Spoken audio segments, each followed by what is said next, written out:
पालकमंत्र्यांकडून होणारा खूप मोठा पाप आणि अन्याय आहे आमच्या शेतकऱ्यांवर. कारण का इथे एमडीएचे खासदार असल्यामुळे, काँग्रेसचे खासदार असल्यामुळे जाणून बुजून ही निधी अडवण्यात आली आहे.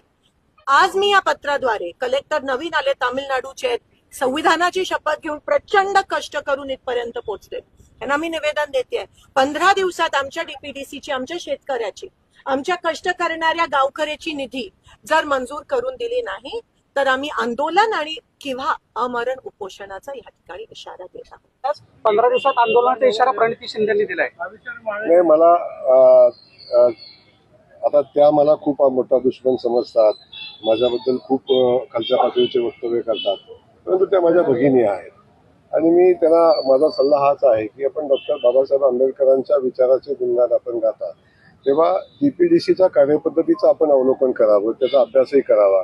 डीपीडीसीचा कुठलाही निधी हा कुठल्या सचिन कल्याण शेट्टीच्या नावे येत नाही, कुठल्या देवेंद्र कोटेच्या नावे येत नाही, ना कुठल्या प्रणितीताई शिंदेच्या नावे येत नाही.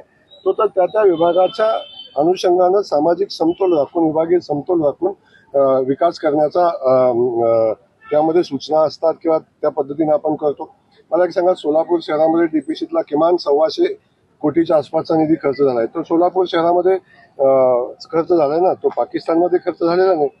आपण समजून घेतलं पाहिजे की तेव्हा त्यांनी हा शहरामध्ये विकास झाला. ते अशा पद्धतीचा आविर्भाव आणतायत की शहरातला किंवा जिल्ह्यातला निधी कुठेतरी बाहेर नेऊन खर्च केला अशा पद्धतीत सांगतात.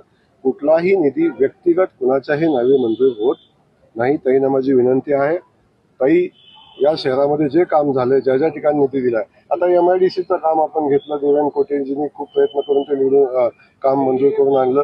त्याच्यासाठी आम्ही जो शेअर दिला डीपीसीतनं दिला, 12.5 कोटी रुपये दिले आम्ही, महानगरपालिकेने दिले. आता ताईंना आमचा प्रश्न आहे की बाबा तो देऊ नको का? त्यांनी शिफारस केलेल्या कामाला मंजुरी मिळत नाही.